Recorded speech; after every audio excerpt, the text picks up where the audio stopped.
Hey everyone, so this is my land formation lab. This will be the first lesson within the unit. I already had done the motivational lesson, so this one will be an example of our first lesson of this entire unit. Before starting the lab portion, the students will be do a motivational activity with pictures on the board of different types of weathering and erosion, and having the students guessing what is shown. And then we'll be watching a video on weathering and erosion on YouTube. And then after that, we'll be going over the packet that I created, the lab packet. So after the video, we'll be pausing every now and then to talk about different key vocabulary terms such as erosion and weathering and chemical weathering and mechanical weathering and what they mean. We'll read the packet together, go over the pictures, and we'll go over the lab procedure. So for this lab, the students will be wearing goggles, but I do not have some at home, aprons, makeshift out of trash bags, and for one of the stations, they have the option to wear gloves if they so choose, so they don't get their hands dirty. Some cautionary things to be noted is that there will be a hairdryer plugged in, and that the students will not be allowed to blow it at anyone else, but follow the directions. I'll be guiding them through this. There will also be a spray bottle, and they should not be spraying other students, but only the materials and the way it should be used. And there also will be a bucket of water, no pouring on anyone else, no eating the material, of course, such as in our motivational lab when they had food. So I'm going to just start off explain some of the directions that they had. So we have the river station over here. For each station, they'll be recording a before picture for their data collection, and then they'll follow the directions, and then do an after picture for each of these stations. And they'll also describe what caused the rocks, or the soil in this case, to break down and move, and then where did it go. And then in a couple of stations, we have over here the wind station, for example. We have a before and we have an after, but we also have an after while adding in some stones to see what happens differently. Same thing for the mountain station over here. The before mountain picture, and then after spraying it with water, and then also after adding in some trees, seeing if there's any difference. Our last station, the wave station. Well, they'd be pouring in some water and using a folder, plastic folder, to make waves and seeing what the erosion does. At the very end, they'll answer a question. What erosion agent do you think had the greatest effect on soil? Explain why you think that. And they'll turn in their lab packets at the end of class or when they finish it by next class period for a grade. So let's begin. We'll start off with the first thing in the packet, the river station. So they record the first observations, and they would hold a funnel. One student would hold a funnel over the headwaters of the river, and then another student would be pouring the water. But I will be doing this all by myself, pouring all the way up to the top line. 500 milliliters, pulling it over the headwaters and pouring it in slowly and seeing what happens.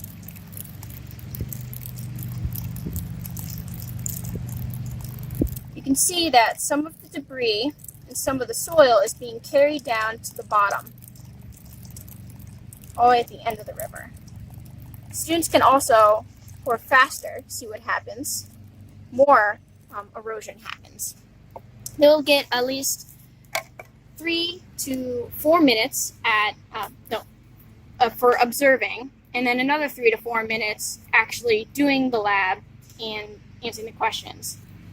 And this will be in groups of 4, and they'll be moving throughout the room when I tell them to move each to next station.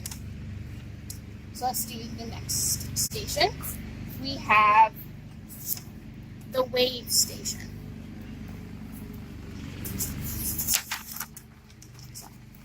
for the before.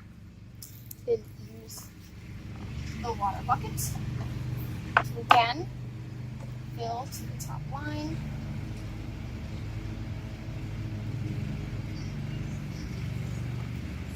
And I'd make sure that all of the water is at their station so they wouldn't be pouring it from afar across the room and then bring it across the room. I will not have that happen, so no spilling. Hers, if it's not enough water, they're always allowed to get a little bit more. Let's see. Some waves.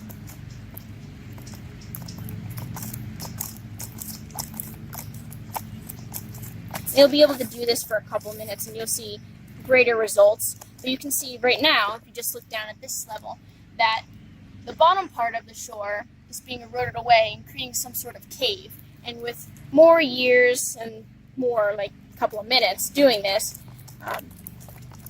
the sand would cave over here, and they'd record those observations.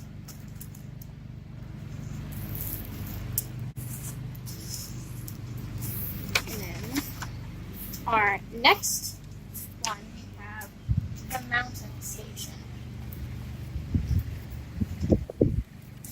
In this one, I will not be using gloves. So when the students get to this station, it will basically look like this, just dirt in a bucket.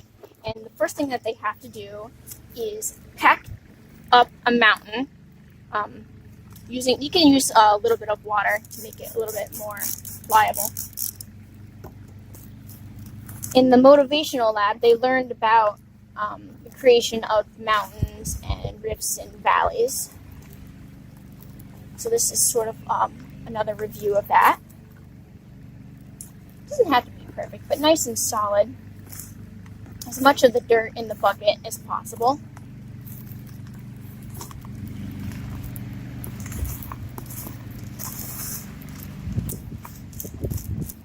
Make sure it's packed down nicely.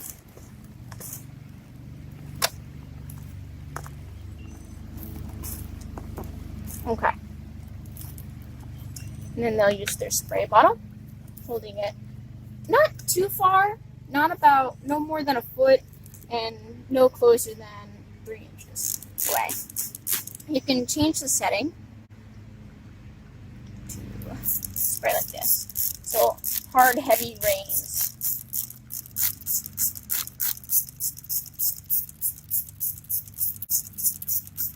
You can already see that some of the water is creating mudslides and erosion happening, carrying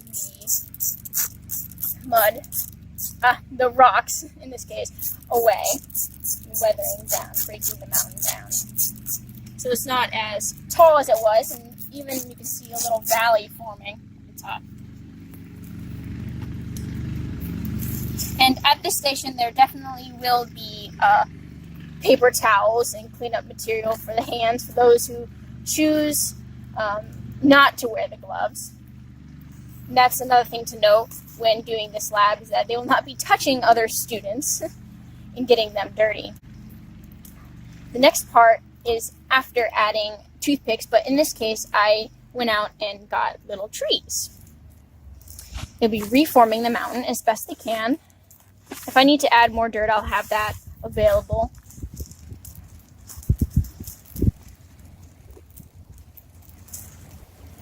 In this case, I might add a bit more dirt.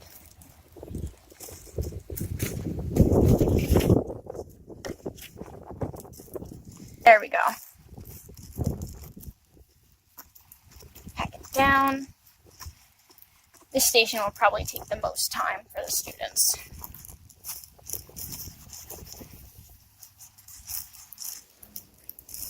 And adding in trees.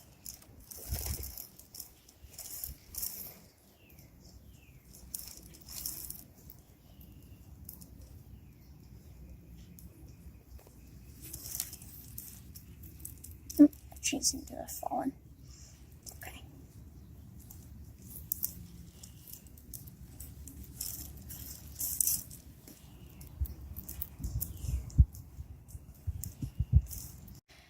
Now we'll be doing the spraying again. students should be able to notice that the trees, even though they don't have roots in this case, but they are acting as trees, hold the mountain together. So in real life, trees keep a mountain together to keep erosion and weathering down. They would also record their observations again. Now we'll pause and go back inside to do the wind station with the hairdryer, and then a recap of everything that we just had done. Came in from outside because we need the hairdryer for this station. The hairdryer will be plugged in at all times, and it will be closely monitored. It will be very close to the station so that the cord will not be traveling across the room, so near an outlet. Also not near the water supply or any other stations that have water. One student will be working with the hairdryer, and the other students will be helping out the person with the hairdryer, such as closing this off. Most of this is covered so the sand won't be blowing in anyone's faces. They'll be wearing goggles for that part. They'll make sure that there is definitely someone here holding this down for the other person. But since I don't have anyone else, I will be doing myself. It is manageable by one person. And so they record their initial observations, making sure that all the sand starts off on one side of the bin. And then putting the hairdryer in first, and then turning it on. Turning it on the lowest setting.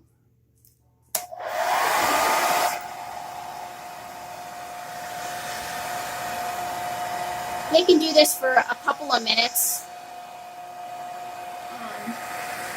Moving it around.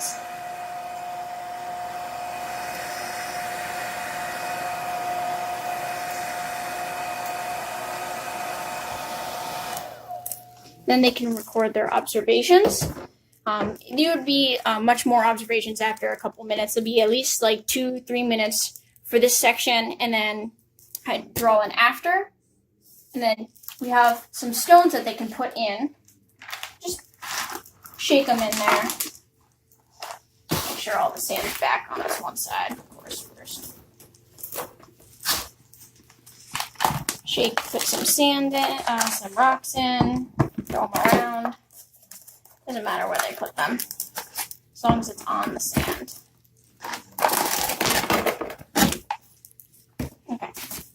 They'll do the same thing, putting the hairdryer in first, having someone cover it, turning on the low setting.